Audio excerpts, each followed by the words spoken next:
Summer holidays வந்தாச்சு, நம்ம GT ஹாலிடேஸும் வந்தாச்சு. GT holidays, south India's #1 travel brand. வருகின்ற மார்ச் மாதம் 29ஆம் தேதி 2025 எல்லாரும் எதிர்பார்க்கக்கூடிய இந்த சனி பெயர்ச்சி நடக்குது. சனினாலே கொஞ்சம் ஒரு அளவுக்கு எல்லாருக்குமே ஒரு பயம் வந்துடும் அப்படிங்கிறது தான் இயற்கை. அதுவும் எனக்கு என்ன செய்ய போகுது சனி இந்த மாற்றத்தின் மூலமாக, ஏன் அப்படின்னு பார்த்தீங்கன்னா, மற்ற கிரக பெயர்ச்சியை விட சனி பெயர்ச்சிக்கு மட்டும் ஒரு கூடுதலான தூக்கலான ஆர்வம் ஜோதிடம் அறிந்தவர்களிடையே இருப்பது ஏன் அப்படின்னு பார்த்தோம்னா, 2.5 வருஷம் 2.25 வருஷத்துக்கு ஒரு முறை மட்டுமே மாறக்கூடிய சனி. இதற்கடுத்து 1.5 வருஷம் ராகுகேது, 1 வருஷம் குரு பகவான். அப்போ 9 கிரகங்கள்லேயே அதிகமான நாட்களை எடுத்துக்கொள்ளக்கூடிய, வருடங்களை எடுத்துக்கொள்ளக்கூடிய சனி பகவான் மாறுவது நல்ல இடத்துல வந்தால் நல்லது பண்ண மாட்டாரா என்கின்ற மாதிரியான ஒரு எண்ணம். சனி எப்போவுமே கெடுதலை கொடுக்கக்கூடிய கிரகமாச்சே, எனக்கு எதனா கெடுதலை இந்த நாளில் செஞ்சுருவாரோ என்கின்ற ஒரு அமைப்பு. இன்னும் கொஞ்சம் ஜோதிடம் தெரிஞ்சவங்களுக்கு பார்த்தீங்கன்னா 30 வருஷம் அவர் 12 ராசிக்கு சுற்றி வர்றதுக்கான அமைப்புகள் வரும். அந்த 30 வருஷத்தில் 7.5 வருஷம் மட்டும்தான் 2.5 ஒரு 3 பகுதியில் மட்டும்தான் நல்லதையே செய்வார். மற்ற 22.5 வருஷம் அவர் கெட்டதை தான் செய்வார். அப்போ எனக்கு ஏதாவது நல்ல இடத்துல நல்ல பலன்களை செய்வாரா என்கின்ற ஒரு ஆர்வத்தின், கூடுதலான ஒரு ஆர்வத்தின், அதிகப்படியான எதிர்பார்ப்பின் அமைப்பில் தாங்க இந்த சனி பெயர்ச்சியில் மட்டும் மக்களுக்கு அதிகமான எதிர்பார்ப்பு இருக்குது. சரி, இப்போ என்ன நடக்குது? கும்ப வீட்டிலிருந்து மீன வீட்டிற்கு, குருவின் வீட்டிற்கு, தன்னுடைய சொந்த வீட்டிலிருந்து குருவின் வீட்டிற்கு இப்போது மாறுகிறார், மீன வீட்டிற்கு மாறுகிறார். ஐயா, சனி யார் யாருக்கு? 12 ராசி இருக்குதுங்க. இந்த 12 ராசியில் எல்லா ராசிக்கும் அவர் கெடுதலை செய்ய போகிறதில்ல, எல்லா ராசிக்கும் அவர் நன்மைகளையும் செஞ்சிட போகிறதில்ல. எவர் ஒருவருடைய ராசிக்கு 3, 6, 11 ஆகின்ற இந்த 3 இடங்களில் சனி வருகிறாரோ அவர்களுக்கு மிகப்பெரிய நல்ல யோக பலன்களை செய்வார் அப்படிங்கிறது ஜோதிடத்துடைய ஒரு நல்ல விதிங்க. சரி, இந்த அமைப்பில் அப்படிப்பட்டவர்கள் யார் அப்படின்னு பார்த்தோம்னா, ரிஷபராசிக்காரர்களுக்கு 11ஆம் இடத்துல வர்றார். சூப்பர்னு சொல்லலாம். மிகப்பெரிய யோக பலன்கள், லாபஸ்தானத்தில் தொட்டதெல்லாம் லாபம், வெற்றி என்கின்ற அமைப்புகள் ரிஷபராசிக்காரர்களுக்கு வந்துடும். துலாம் ராசிக்காரர்களுக்கு 6ஆம் இடத்துல வருகிறார். இந்த 6ஆம் இடம் என்பதும் ஓரளவிற்கு கடனற்ற, நோயற்ற, எதிர்ப்புகளற்ற ஒரு அமைப்புகளை தரக்கூடிய ஒரு நல்ல அமைப்பு.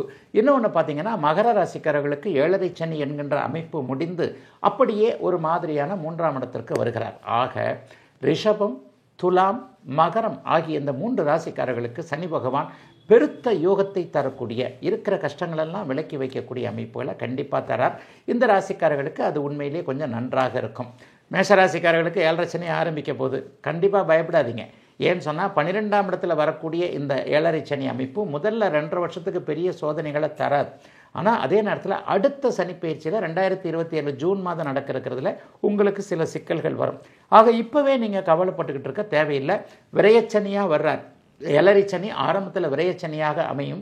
அந்த விரயச்சனியில் என்ன பண்ணோம்? காசு பணம் விரயமாகும். ஆனால் அவரே காசு கொடுத்து அவரே காசை காலி பண்ணுவார். அதனால் பணம் வரப்போது ஜாலியாக செலவு பண்ண போகிறீங்க. அதை பற்றிலாம் ஒன்றும் கவலைப்படுறதுக்கு ஒன்றும் அவசியம் இல்லைங்க. மீனராசிக்காரர்களுக்கு ஜென்மச்சனி ஆயிடுச்சே, கொஞ்சம் ஒரு மாதிரி கவனமாக தான் இருக்கணும். அதுலேயும் நான் 2 பங்காக பிரித்து சொல்லுவேன். 50 வயசுக்கு மேற்பட்ட மீனராசிக்காரர்களுக்கு சோதனைகள் எதுவும் இல்லாமல் வீடு வாகன அமைப்புகள் எல்லாமே அப்படியே நல்லபடியாக நடக்கும். 20-30 வயதில் இருக்கக்கூடிய யூத்துன்னு சொல்கிறோம் இல்லையா, கொஞ்சம் இளமையாக இருக்கக்கூடிய ஒரு, அதாவது இந்த இளம் கன்று பயமறியாதுன்னு சொல்லுவாங்க இல்லையா, அந்த மாதிரி சோஷியல் மீடியான்னு சொல்லப்படக்கூடிய யூடியூப், ஃபேஸ்புக், இன்ஸ்டாகிராமில் அதிகமாக பங்கெடுக்கக்கூடிய இந்த இளைஞர்கள் எல்லாத்துக்குமே கொஞ்சம் மன கஷ்டம் இருக்கத்தாங்க செய்யும். லவ் எல்லாம் பிரேக்கப் ஆகும், ஒரே கண்ணீரும் கம்பளையுமா இருக்கும். இருந்தாலும் இந்த ஜென்மச்சனி என்பது ஒரு வாழ்க்கையில் மிக முக்கியமான ஒரு காலகட்டம். இந்த காலகட்டத்தில் தான் ஆணை பெண்ணை புரிய வைக்கக்கூடிய, பணத்தை புரிய வைக்கக்கூடிய அமைப்புன்றதுனால மீனராசிக்காரர்கள் இளைஞர்களுக்கு தேவையான ஜென்மச்சனி அப்படின்னு தாங்க சொல்லுவேன். சிம்மராசிக்காரர்களுக்கு அஷ்டமச்சனி வருகிறது. ஆனால் அந்த அஷ்டமச்சனி இப்போது பகவான் அவர்களுக்கு ஒரு பாதுகாப்பை கொடுத்திருக்கிறார்னு தான் சொல்லணும். அஷ்டமச்சனி நேரத்தில் 1.5 வருஷத்திற்கு மேலாக 7ஆம் இடத்துல ராகு இருக்கிறதுன்றது அவர்களுக்கு வேதை என்கின்ற ஒரு அமைப்பை, அதாவது கெட்ட பலன்களை தடுத்து நிறுத்தக்கூடிய வேதை என்கின்ற ஒரு அமைப்பை கொடுத்து விடுவதால் சிம்மராசிக்காரர்களுக்கு அஷ்டமச்சனியை பற்றி பயமே இல்லைங்க. ஒன்றும் கவலைப்படாதீங்க. அப்போ ஜென்மச்சனி, அஷ்டமச்சனி நடக்கக்கூடிய மீனம் மற்றும் அந்த சிம்மராசிக்காரர்களுக்கு பெரிய சோதனைகள் இருக்க போவது இல்லை. கடகராசிக்காரர்களுக்கு பெரிய ரிலீஃப். அஷ்டமச்சனி விலகுது. அப்படியே பட்டாசு வெடித்து சனியை அப்படியே வெளியே அனுப்பலாம். அப்பா, என்னை பிடிச்சிருந்த அத்தனை இதுவும் கடகராசிக்காரர்களுக்கு நோய் தீரும், கடன் தீரும், துயரம் தீரும், துக்கம் தீரும், தூக்கம் வரும் என்கின்ற அளவிற்கு கடகத்திற்கு நன்மைகள் நடக்கக்கூடிய அதே நேரத்தில் கும்பராசிக்காரங்களும் ஜாம் ஜாம்னு இருக்கலாம், ஏன்னா ஜென்மச்சனி விலக போகுது. இந்த கடகமும் கும்பத்தையும் 2 பேரும் நிற்க வச்சு கேளுங்க 2 வருஷம் எப்படி இருந்ததுன்ட்டு. இவங்க தான் ஜோசியத்தை ஆமாங்க உண்மைங்கன்னு சொல்லக்கூடியவர்களாக இருப்பார்கள். கடந்த 2 வருடங்களாக சோசியல் மீடியாவில் ராசி பலனை அதிகமாக யார் பார்த்தாங்கன்னு பார்த்தீங்கன்னா இந்த கடகராசிக்காரங்களும் இந்த கும்பராசிக்காரங்களும் இருந்தாங்க. ஆக இந்த கடகமும் கும்பமும் ஒரு நிலையில் தன்னுடைய துயரம் துன்பங்களிலிருந்து அப்படியே விலகக்கூடிய ஒரு நல்ல அமைப்புகளை கொண்டதாக நிச்சயமாக இருக்குது. அவங்களுக்கு எந்த சோதனையும் இல்லைங்க, கெட்டதெல்லாம் விலக போகுதுங்க. மிச்சத்தான் இந்த ஒரு 7-8 ராசி 6-7 ராசி இருக்கு இல்லையா, மிதுன ராசிக்காரர்கள் பரவாயில்லை, நன்றாக இருக்க போகிறீர்கள். கன்னிராசிக்காரர்களுக்கு பெரிய துன்பங்கள் எதுவும் இல்லாத ஒரு அமைப்பு.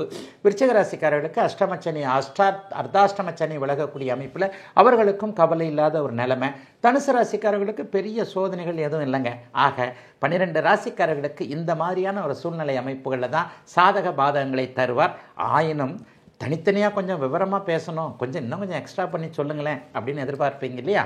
இப்பொழுது 12 ராசிக்காரர்களுக்கு தனித்தனியாக மேஷம் முதல் மீனம் வரையிலான என்னென்ன பலன்களை இந்த சனிப்பெயர்ச்சி தரும் அப்படிங்கிறத இப்போ பார்த்துடலாம். முதல்ல மேஷம். மேஷராசிக்காரர்களுக்கு 7.5 சனி ஆரம்பிக்க போகுது அப்படின்னு சொன்னாலும் பெரிய சோகங்கள் சோதனைகள்லாம் கண்டிப்பாக இருக்காது. இளைய பருவத்தினருக்கு பணம்னா என்ன, உறவுகள்னா என்ன என்பது போன்ற சில பல அமைப்புகளை அடையாளம் காட்டப்படக்கூடிய சனி இப்போது என்னவாக இருக்கிறார், 12ஆம் இடத்துல வர்றார். 12ஆம் இடத்துல வந்தாலே செலவுகளை செய்ய வைப்பார். செலவுகள்னா என்ன, செலவு செய்கிறதுக்கு காசு வேணும்ல, வருமானம் வரணும்ல. சும்மா கடன் வாங்கிய செலவு பண்ண முடியும், நல்ல வருமானம் இருக்குங்க. ஆனால் அந்த வருமானத்தை சேர்த்து வைக்க முடியாத அளவிற்கு தான் உங்களில் எல்லாருக்குமே மேஷராசிக்கார இளைய பருவத்தினருக்கு இருக்கும். பெரிய அளவில் சில மாற்றங்கள் இருக்கும். வேலையில் ஒரு பிடித்தமில்லாத சூழ்நிலை, வேலை போகும் திரும்ப கிடைக்கும். தொழில் ஆரம்பிக்கக்கூடிய அமைப்புகள் சில பல விரயங்கள் இருக்கும். அதே நேரத்தில் வீடு கட்டுறது, ஒரு நிலம் வாங்கிறது, ஒரு சொந்த பந்தங்களுக்காக செலவு பண்ணக்கூடிய ஒரு தன்மை, ஒரு கையில் இருக்க காசை மொத்தமாக தங்கத்திலேயோ ஷேர் மார்க்கெட்டு இந்த மாதிரியான விஷயங்களில் முதலீடாக மாற்றக்கூடிய அமைப்புகள்னு எல்லாமே அப்படி ஒன்று பெரிய கஷ்ட நஷ்டங்கள் தற்போது கிடையாதுங்க. இன்னொன்று பார்த்தீங்கன்னா அடுத்தடுத்து ஒரே ஒரு சனி மட்டும் எல்லா கெடுதலையும் செஞ்சிட போகிறதில்ல. அடுத்தடுத்து வேறு சில விஷயங்கள்லாம் இருக்குது இல்லையா. மற்ற கிரகங்கள் ராகுகேது இருக்குது. அதே மாதிரி ராகுகேதுக்கள் பார்த்தீங்கன்னா அடுத்த ஒரு 3 மாதத்திலேயே 11ஆம் இடத்துக்கு வந்துடுறாங்க. இப்போது 7.5 சனி உங்களுக்கு ஆரம்பித்தாலும் கூட அடுத்த ஒரு 1.5 வருஷத்துக்கு ராகு கேதுக்களில் ராகு 11ஆம் இடத்துல ஒரு 1.5 வருஷத்துக்கு வர்றதுன்றது பெரிய சோகங்களை கொடுக்காத ஒரு அமைப்பு. ஆகவே இந்த 2025 மார்ச் மாதம் 29ஆம் தேதியிலிருந்து 2027ஆம் ஆண்டு ஜூன் மாதம் வரைக்கும் நடக்கக்கூடிய இந்த சனிப்பெயர்ச்சியில் மேஷராசிக்கார இளைய பருவத்தினருக்கு சில மாற்றங்கள், வேலை மாற்றங்கள், வெளிநாடு போகுதல், கொஞ்சம் அலைச்சல்கள், ஒரு தேவையில்லாத சங்கடங்கள், கொஞ்சம் பணவரவுகள் இருந்தாலும் கூட அதை சேமித்து வைக்க முடியாத அளவிற்கு அப்படியே செலவு செய்யக்கூடிய நிலைமைன்னு இருக்குமே தவிர ஒரு 40-50 வயது தாண்டி 2வது சுற்றுன்னு சொல்லுவோம் இல்லையா, 50 வயசு தாண்டினாலே நீங்கள் 20 வயசில் 7.5 சனியை அனுபவிச்சிருப்பீங்க. இந்த 50 வயது தாண்டிய அத்தனை மேஷராசிக்காரர்களுக்கும் நல்ல வீடு கட்டுறது, ஒரு வாகனம் வாங்குறது, கார் வாங்குறது, பைக் வச்சுருக்கிறவங்க கார் வாங்குறது, ஒன்றுமே இல்லாதவங்க பைக் வச்சுருக்கிறது, பைக் வாங்குறது, அல்லது பிள்ளைகளுக்காக நல்ல விதமான செலவு, மங்கள காரியங்கள் வீட்டில் நடக்கக்கூடிய அமைப்பு, பிள்ளைங்களுக்கு ஏதேனும் ஒரு சொத்து பத்து சேர்க்கை மற்றும் கல்யாணம் நடக்கிறது, இந்த மாதிரியான விசேஷ அமைப்புகள் தான் கண்டிப்பாக மேஷராசிக்காரர்களுக்கு இருக்கும்.